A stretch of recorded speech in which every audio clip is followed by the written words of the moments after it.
When Samoans first began coming to the United States in the early 1900s, they were looking for a place to belong. They found home with family, and as those family circles grew, they found it again with their churches.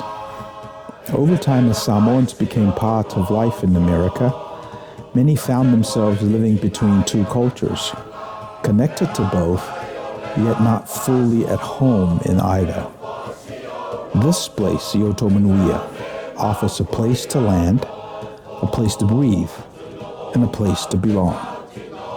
Second Samoa is your home away from home. Of these craftsmen that elevated what they did to art, but driven by a utilitarian requirement or objective, right? That's over my head. Kenneth. The 1920s. Yeah, the 20s. And they were coming out of Fabergé from the teens, which had incredible jewelry and boxes and coaches adorned with all kinds of, that whole Fabergé collection. And I learned about it at the LACMA, the LA County Museum of Art, because I was there with it day in and day out as light security. Yeah. And I met the people that owned it. Anyway, so these type of experience give me a dynamic that, I want to be able to share and document. So just like me saying that you need to keep documenting yours and not worry about the others, I need to do the same thing. Okay. Right? Well, Ken, welcome to our studio, our humble studio. Nice. So we got Plush Robert carpet. Yeah. And so I met Ken a long time ago. I don't even remember, but he brought a hot spot down to Talofa at the aquarium. And I've been in touch with Ken all these years. And I think last year we celebrated our 26th annual Talofa. So it's been at least 20 years since we met. Yeah, we're connected. Definitely. Yeah. And one of the things that I always remember about you is that you're this plethora of identity. You're not, when I look at you, you're black, but you're connected to the Japanese community. Oh, wait till you hear what I'm doing now. Okay. Well, tell us. The Peace Choir, there's the LA choir that's a Japanese church in Monterey Park. And we're practicing and performing gospel. We're learning, practicing gospel tunes that go back to when I was growing up with a musician, and we're going to go in the recording studio. And it's an open invitation for people to come Mondays and Fridays. And it's been like this I don't know. It was taking me back to the time of the church and the songs that I know and the familiarity.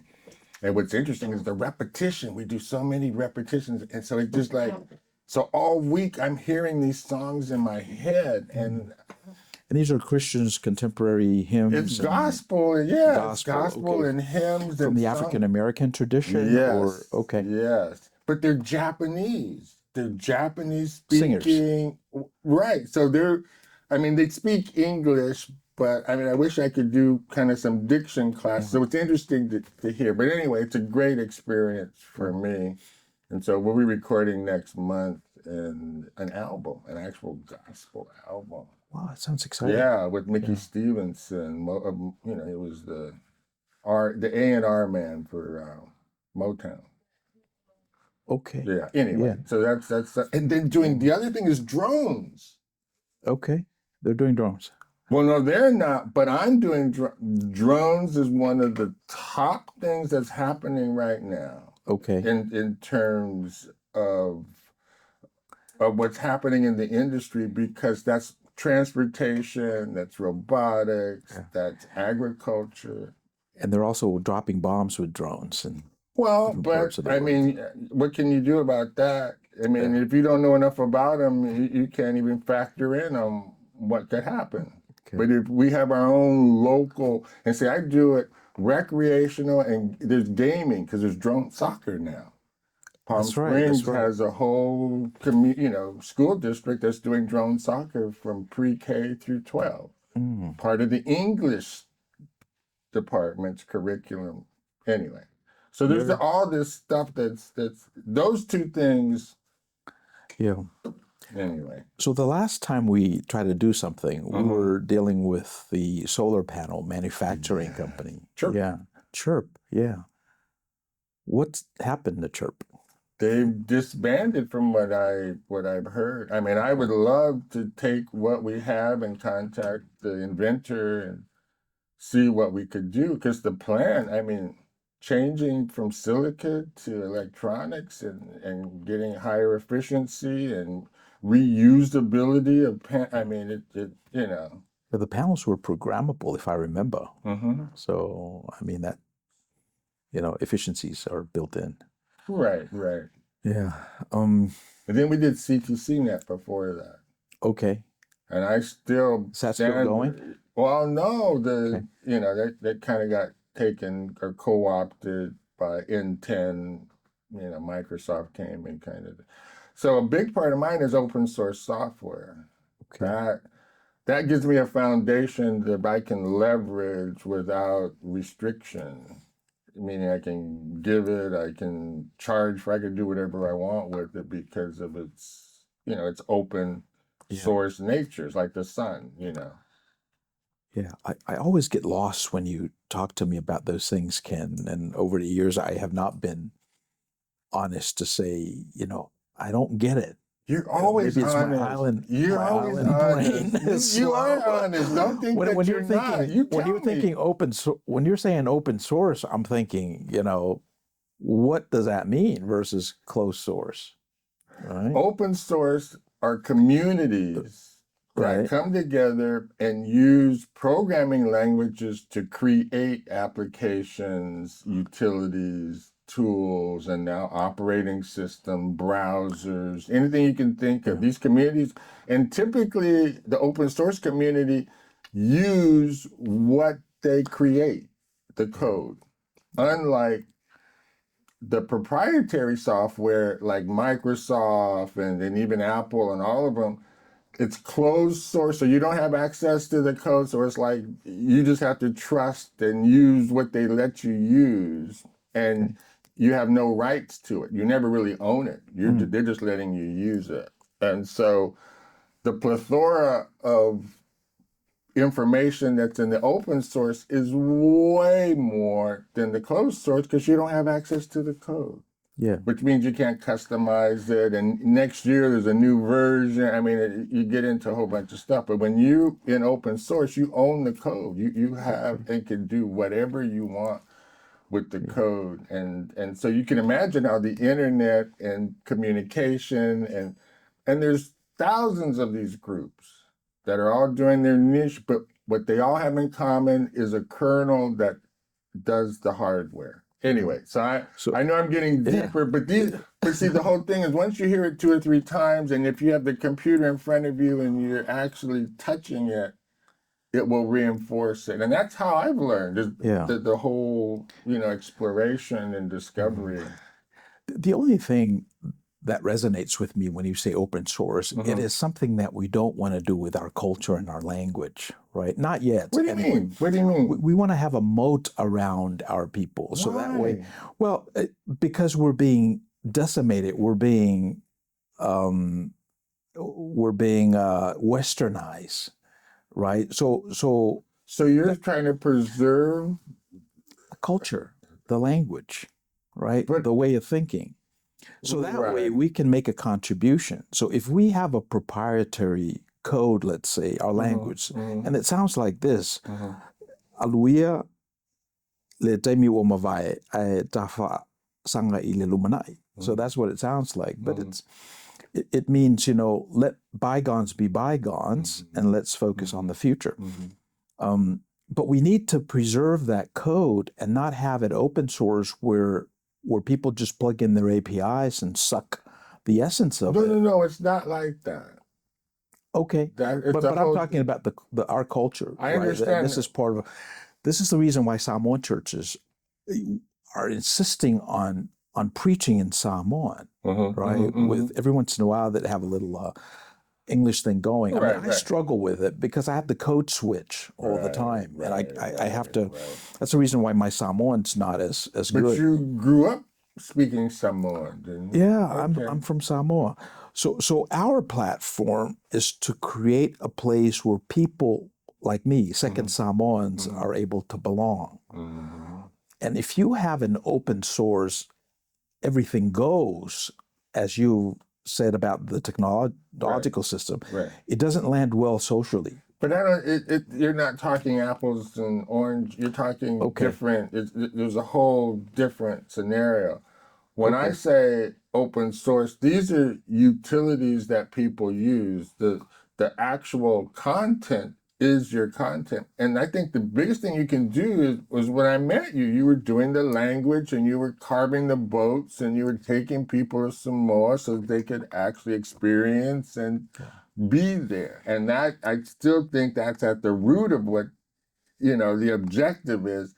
And the preservation, no one can take that away from you. I think you should be sharing it with more, and and through song, because it's the same thing in Fiji. All those people with no teeth, and when they sang a cappella, I mean, you get goosebumps just because of not only. But you don't understand the language, right? Because You don't have to. Well, and that's what I mean. So part of my charge is to be able to extract the essence of what Samoa is. What does it mean to But be? that was your dissertation. Are you following the guide that you used in that? Are you updating and or taking segments so that becomes your reference and an iteration on different things? Remember, we talked about right, that. and that was 2008. What the challenge that I'm facing is upgrading that dissertation. Well, just do it in pieces. Just take concepts. Without losing our essence. Don't worry about that. See, you're worrying too much about outcomes instead of being in the moment to utilize all the dots that are already in front of you, all the pieces, all the components. And then it's about the integration and the overall flow of information. And conceptually, what you can think about, you can now, a lot of times, simulate at least. So understanding the concepts and translating them into activities or workshop or environment, just creating environments that operate according to, we're doing the whole thing with Kenneth and going back to Kenneth and Ma'at, M-A apostrophe A-T, Ma'at, which was the pharaohs and their whole science and things.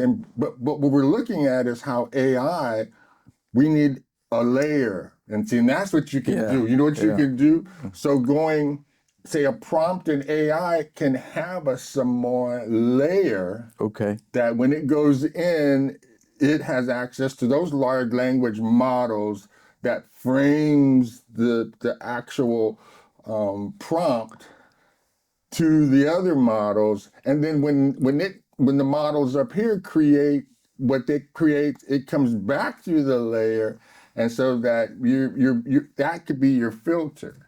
But All right. But it's selective, Right. Very selective. And I think this is the reason why I wanted to slow it down, because unless we slow it down, unless we go into these conversations as subjects, we will not come out as such. And we need a whiteboard to be, the words have such meaning, and when you see the word, then you can associate the concept with the word as opposed to just hearing. I mean, hearing is good, but connecting, if you could smell it, that would even be better.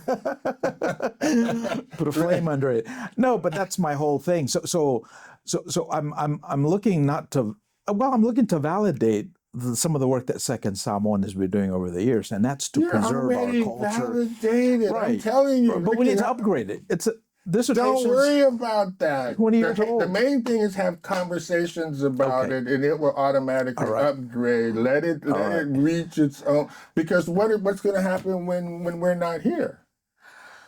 Only God knows. Right. But that's why it's important to infuse it and not try to so much protect it, but use it. Put it in song. Song is one of the most, I just said earlier, just record some things, and then how do people that speak English, I mean, get translations? Is the translation pretty good? I know there's a lot with translations. Yeah, not quite there yet. But Google that's Translate. your job because Right. you're the language. That's when I met you. That's what Yeah. you were doing. You were preserving the language. Yeah, and language is always growing. We're adding words to the Really, vocabulary. who's adding words? Well, the people that Just kind of out of a situation, a word evolves, or it puts multiple parts of a word together. Or... I mean, think about your use of the English language, right? There are certain words that you no longer use and that only Americans use, right? The English is a universal language. A lot of people speak it. So that sort of work needs to be done. So, but I think with our people, we want to hang on to who we are, right? And who we are is basically language, land, and governance. Those are the three legs of the stool that identify who we are. And if we begin to lose any one of those, then we're gone. Yeah. Tell me the relationship between America Samoa and Samoa. Right. So they used to be one. It's just one big happy family until World War I, when the Europeans came down and kind of carved us up. And all the major powers were down there: Germany, England, and America. And when the Germans lost the war, they carved it between the U.S. and the British. British, right. So, but we're always one. And as long as we have that one language, it connects all of us, whether you're from American Samoa or Western Samoa. And that's why we want to hang on to it, because that's who we are. And then there's real estate. Right, yeah. There is a people called the Samoans, and it belongs to real estate. And then also the governance piece. So we're ruled by matais, and these are democratically elected by the families, by the clans. So, wow. Yeah, and we want to preserve that. And I think if we open source it to folks, the open source is like air. It exists. And so, it's not that people can do that much with it other than maybe understand it better. Right, but it's either open source or it's proprietary. It's either Microsoft Chrome or it's open source, right? But how did you come by it? I mean, if it's proprietary, I don't think it's a good analogy of saying that we want to make it proprietary. It doesn't. I don't know. Well, I was born into this culture, so in essence, I didn't have a choice. It's almost like someone threw a party and I was not invited. And so we've said over the years, it's got to be from God. It's got to be from a source other than you. But why close it? I mean, how would God look closing off, creating something that's just going to be different from everything else, or not part of something that's more universal? Because even if you look at the creation story, that's how God has operated over the years. It's always been about a small group. It's always been about the image of God in one person. And from there, he was able to extract the woman, right? So that's always how he works. He works in the confinement of identity and specificity. And that's how we make meaning. When we came here, we had to stick around with our relatives, our uncles, people that we know. I mean, there's a reason why we landed in Long Beach and stayed, because my aunt was here, my uncles were here. Close to the water too, and that helps too. From what I understand, and so until we get this thing where we become versatile with this new iteration of our community, the diasporic community, until we become effective with it, we should just keep our feet grounded. Who's on the diasporic?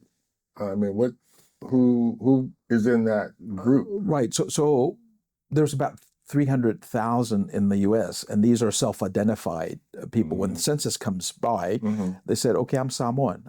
Sometimes it's half Samoan, African American, but they identify as Samoan. So that's our niche. That's our target. Okay. I think we've talked about that before, right? So a lot of them are code switching all the time, but because they live in the dominant community, I'm talking about my kids. Right. This is not a data point outside. You have incredible kids. Yeah, they self-select for a language that a lot of people understand. It just happens to be English. Right. And well, and that's where they live in America, so yeah, that's the dominant. But I want them to be bilingual. I want them to know the language, and not just know the language, but know the meaning. But then what would be the purpose in today's, because you have to be able to use it, apply it, and that's what I'm saying. Songs, I think, one of the most incredible. I mean, look at the spirituals, the meaning. In fact, at one of our rehearsals, they were talking about the meaning behind the songs and how they created. So, I mean, I think putting that part together and having people tell the story. Yeah. But then it needs to be useful for someone that's experienced it or not. I mean, well, and that's exactly what I mean. What do you? So we got to double click on a lot of these words, like you said earlier. Even the word usefulness. What does that mean? I mean, there are seniors in our community who have long surpassed their usefulness economically, right? Except for their pension and their Social Security check, they can't do anything else. So, in the eyes of, of those who define usefulness, they're no longer of any use. Yeah, but that's personal. I mean, they're useful, and I mean, there's no more disposable people. There's a book about, and that to me, is that at whatever age, whatever condition. And I submit that. I mean, I submit that exists at a certain level. Right. But when we true that up, when we double click on that, when we look behind the question, we discover a reality that. But see, that's westernized, learned thing. See, I don't turn everything over unless I'm looking for something specifically. I allow, because the clutter confuses in some cases, the complexity of things and individual. And then how do we have the information? How do we even have all the information about what's happening? I mean, it's like this. So like we had conversations about ether and tapping into the consciousness of the vibrations of the cosmos, because that in itself is magnanimous. And now with quantum and these sort of things happening. So it's understanding the vernacular, it's communication, it's language, it's culture, like what you see yourself as kind of a guardian, but wanting to protect it and mold it, and that just seems a little. I mean, it just seems extreme to me. But I want to understand your purpose for saying that, and I think you've expressed a lot of it. But and I guess this is coming from my reptilian brain that we're trying to survive when we haven't had a big war in this country, right? So we're surrounded by safety. Of course, crimes have gone down, serious crimes, right? And here we are building systems that are very defensive. So, so maybe that's why we're having this discussion, because I don't know what God is up to. I'd like to know. Well, when it happens. Okay. And so back to that, how do you know? But it's your intention that matters. The key is what you intend to contribute yourself. Okay. And a lot of people are contributing complaints about other people that has gotten on my nerves. Right? We tend to go to the complaint, but everyone needs somebody to talk to too. So I mean, it's understanding is the greatest thing, right? Once you actually understand and have enough information to make informed decisions, things can kind of, level out over time at least. Right. Okay. If that makes any sense, I don't know. I'm talking principles that don't necessarily change. So tell me what some of the urgencies or priorities associated with where you see interjecting or creating activities or programs to achieve what you see as the priorities. I mean, we've already kind of established the language and the culture, that sort of stuff. But what practical or what activities do you see happening that could further what you want or would like to see or think would be best for preserving and For our community, yeah. make movies? See, and that's what we're doing here. Go ahead. I don't know that Samoans want anything different than the other ethnicities, right? I mean, that's the only queer thing about us. We'd like to preserve our identity. Of course. It's a nice moat that's built around families to keep us safe. It has kept us safe over the years. So we'd like to be able to make that available to the next generation, right? But, stuff like generational poverty / generational wealth. Right, So how do we transfer some of those pieces from the islands to here? Health is a big issue, right? How do we negotiate the mental health? When you're being asked to be in two places at the same time, become Palangi and Samoan at the same time, it causes PTSD. Right? Well, it can, but we have the capacity to do it. Look at people like Paul Robeson, spoke 6 languages. I know people that speak 5 and 6 languages. So it's capacity. Okay. How do you help build the capacity of people to do more with less? Okay. So that's what we're doing, and we're hoping to do that with this platform. By first having them be at peace with who they are, right? Yeah, their you identity. have to accept it. There's an acceptance, and identity. Right. I think identity is very because there's an event that's happening in our community. One of our young people, 26-year-old, decided to do a tatau. That's the traditional tattoo that covers, a third of the body. So, and it's quite a feat. It's very painful. It costs him thousands of dollars to put on. He needs to take care of his body and all that. My point is, he's struggling between his identity as a Samoan and then the fact that he lives in Orange County. So how do you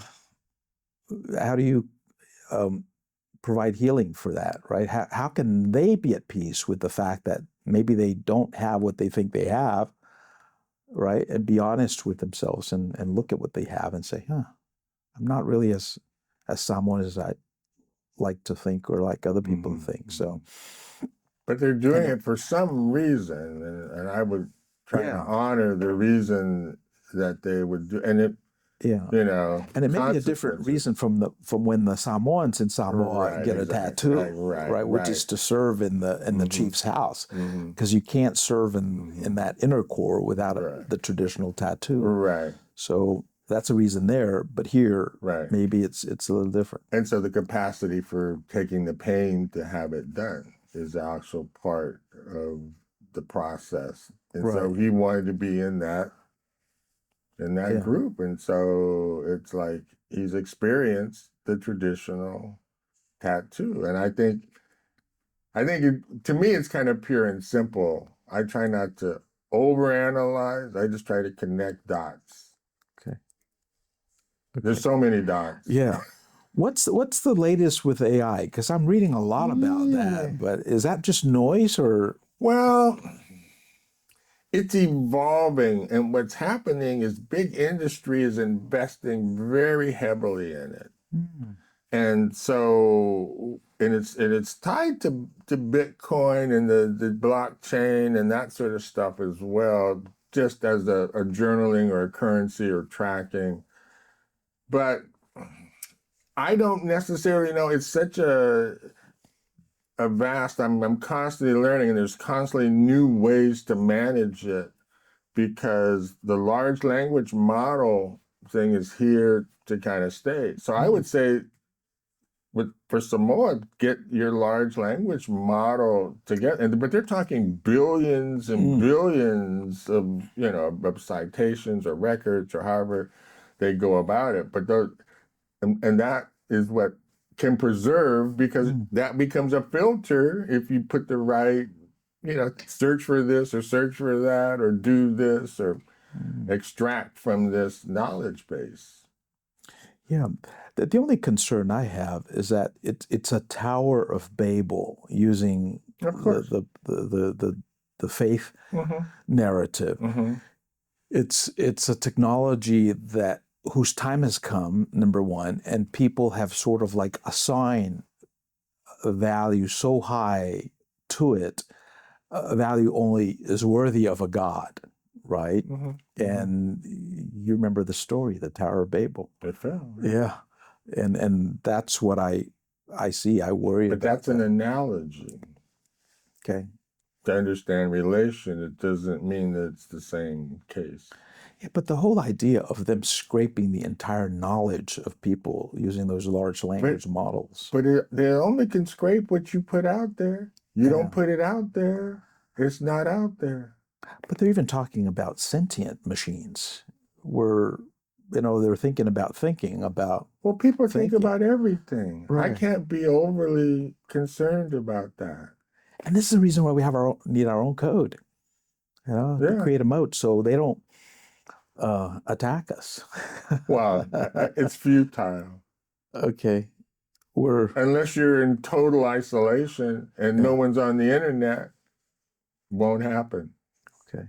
So we should just, give up and... Well, you should have a strategy of how to do music, how to preserve it in a way that it becomes part of American cultural, really specific history and Okay.